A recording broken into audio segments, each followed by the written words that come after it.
ಜೈ ಭಾರತ್ ವಂದೇ ಮಾತರಂ. ಅಫ್ಘಾನಿಸ್ತಾನದಲ್ಲಿ ತಾಲಿಬಾನ್ ಆಡಳಿತ ಬಂದ ನಂತರ ಯಾವ ರಾಷ್ಟ್ರವೂ ಅದಕ್ಕೆ ಮಾನ್ಯತೆ ನೀಡಲಿಲ್ಲ. ಅವರು ಅಧಿಕಾರ ಹಿಡಿದಂತಹ ದಾರಿ ಸರಿಯಿರಲಿಲ್ಲ. ಈ ತಾಲಿಬಾನಿಗಳು ಅಲ್ಲಿನ ಮಹಿಳೆಯರಿಗೆ ಶೋಷಣೆ ಕೊಡ್ತಾರೆ ಎಂಬ ಕಾರಣಕ್ಕಾಗಿ ಪ್ರಪಂಚದ ಯಾವುದೇ ರಾಷ್ಟ್ರವೂ ಅವರಿಗೆ ಮಾನ್ಯತೆ ನೀಡಲಿಲ್ಲ. ಈ ನಿರ್ಧಾರದಿಂದಾಗಿ ಅಫ್ಘಾನಿಸ್ತಾನದ ಮೇಲೆ ತುಂಬ ಪರಿಣಾಮ ಬೀರಿದೆ. ಭಾರತ ಕೂಡ ಹೊರತಾಗಿಲ್ಲ. ಭಾರತ ಅಲ್ಲಿ ಎಷ್ಟೇ ಇನ್ವೆಸ್ಟ್ಮೆಂಟ್ ಮಾಡಿದರೂ ಕೂಡ, ಎಷ್ಟೇ ಡೆವಲಪ್ಮೆಂಟ್ ಮಾಡಿದರೂ ಕೂಡ ಅವರ ಜೊತೆ ನೇರ ಸಂಪರ್ಕ ಇಲ್ಲ.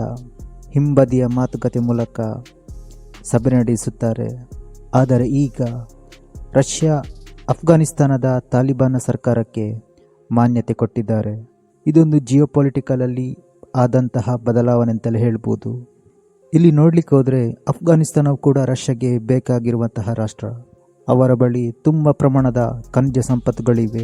ಮತ್ತೊಂದು ಕಡೆ ಭಾರತ ಹಾಗೂ ಚೀನಾ ಈ ಅಫ್ಘಾನಿಸ್ತಾನದ ಮೇಲೆ ತುಂಬ ಇಂಟ್ರೆಸ್ಟ್ ತೋರುತ್ತಿದ್ದಾರೆ. ಈಗ ರಷ್ಯಾ ಕೂಡ ಎಂಟ್ರಿ ಕೊಟ್ಟಿದೆ.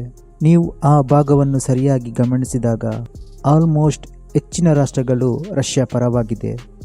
Bharat, China, Iran, Uzbekistan, Tajikistan ಈ ಒಂದು ರೀಜನ್ ಏನಿದೆ, ರಷ್ಯಾದ ಜೊತೆ ಉತ್ತಮವಾದ ಸಂಬಂಧ ಕೂಡ ಇದೆ.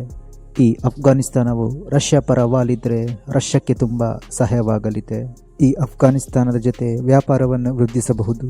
ರಷ್ಯಾದ ಬಳಿ ಇರುವ ಈ ತೈಲಗಳನ್ನು ಅಫ್ಘಾನಿಸ್ತಾನಕ್ಕೆ ಕಳುಹಿಸಬಹುದು.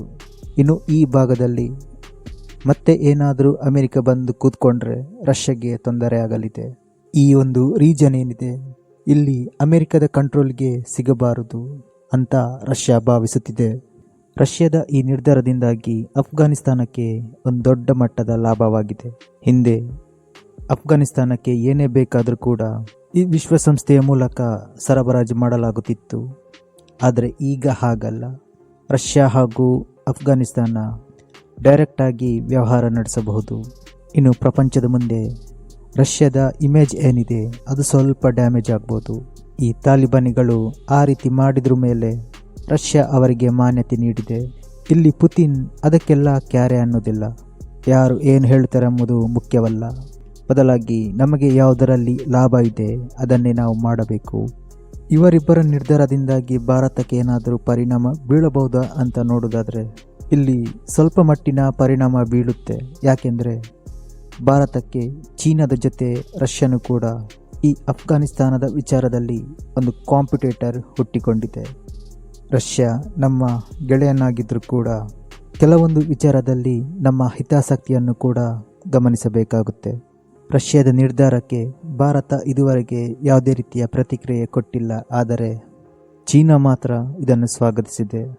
ಮುಂದೆ ಇದೇ ಥರ ಒಂದೊಂದು ರಾಷ್ಟ್ರಗಳು ಈ ಅಫ್ಘಾನಿಸ್ತಾನಕ್ಕೆ ಮಾನ್ಯತೆ ಕೊಟ್ಟರೂ ಕೂಡ ಆಶ್ಚರ್ಯ ಪಡಬೇಕಾಗಿಲ್ಲ.